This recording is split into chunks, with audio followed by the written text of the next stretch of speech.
इसके पीछे छुपी है एक पुरानी लोक कथा कि चैत्र संक्रांति के साथ नए साल की शुरुआत इन बच्चों की दुआओं और फूलों से हो तो साल भर घर में बरकत रहती है। ऐसा माना जाता है कि हर वसंत में उनकी आत्मा वापस आती है और फ्योली के फूल के रूप में खिल उठती है। कहीं कहीं पर ये एक दिन ही मनाया जाता है, कहीं पर 3 दिन और कहीं कहीं पर तो ये पूरे महीने तक चलता है कि उत्तराखंड के शहरों में रहने वाले लोगों को इस फेस्टिवल का नाम तक नहीं पता।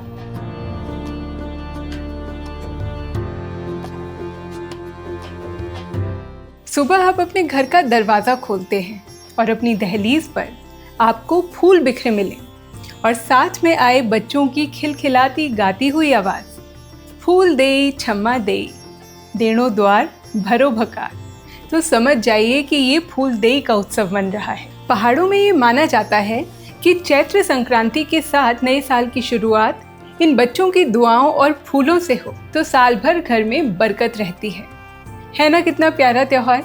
चलिए मैं आपको बताती हूँ इसके बारे में और ही प्यारी प्यारी बातें। फूल देई उत्तराखंड के कुमाऊं और गढ़वाल रीजन्स का एक ट्रेडिशनल स्प्रिंग फेस्टिवल है।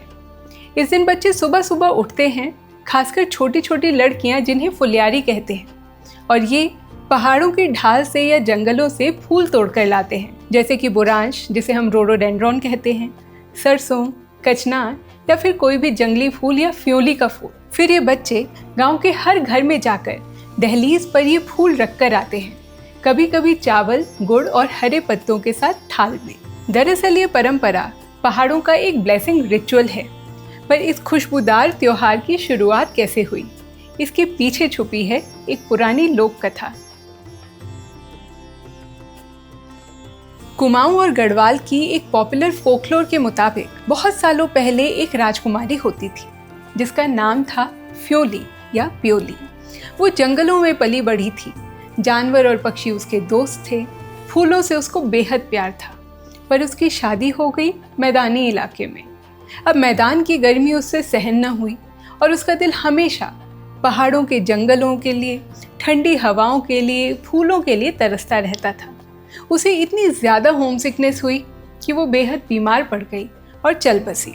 उनकी अंतिम इच्छा ये थी कि उन्हें पहाड़ों में उनके पसंदीदा जंगल के बीच ही दफनाया जाए।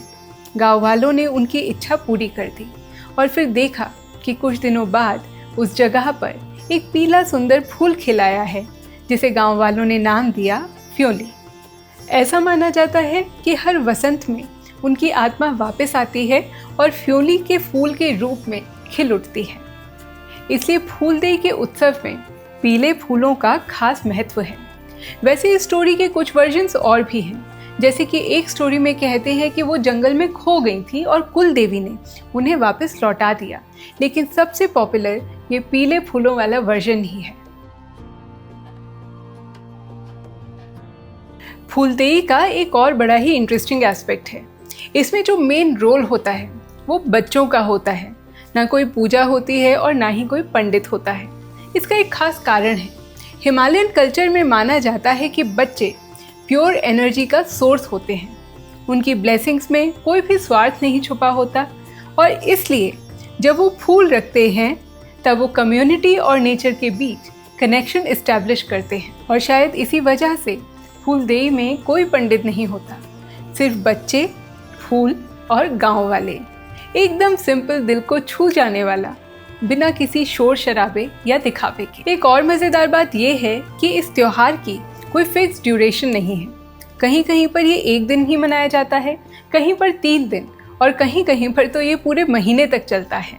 अगर अब तक का वीडियो ध्यान से देखा है तो इस सवाल का जवाब आप ज़रूर दे पाएंगे। सवाल है, उत्तराखंड के फूल देई त्योहार में कौन सा फूल सबसे ज़्यादा इम्पॉर्टेंट माना गया है?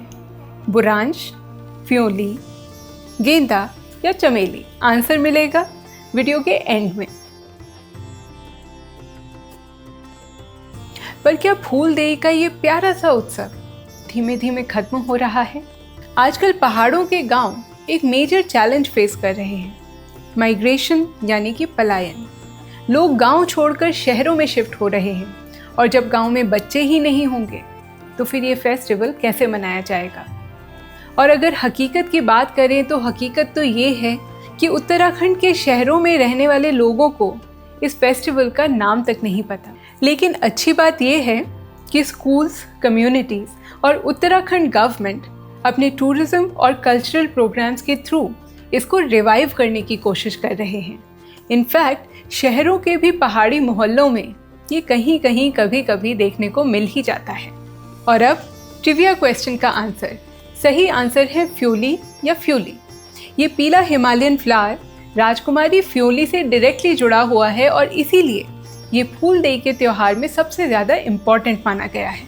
अब अगर आप उत्तराखंड से हैं तो कमेंट्स में ज़रूर बताइए कि क्या आपने अपने बचपन में फूलदेई का त्यौहार सेलिब्रेट किया है, और अगर नहीं तो क्या आप चाहते हैं कि ये भी उत्तराखंड के कुछ और त्योहारों की तरह खूब ज़्यादा पॉपुलर हो। अगर आपको इंडिया की ऐसी ही अननोन स्टोरीज़ और ट्रेडिशंस के बारे में जानना है तो हमारे चैनल द अननोन इंडिया को ज़रूर सब्सक्राइब कीजिए। इस वीडियो को भी लाइक कीजिए और अपनी फैमिली एंड फ्रेंड्स के साथ शेयर कीजिए।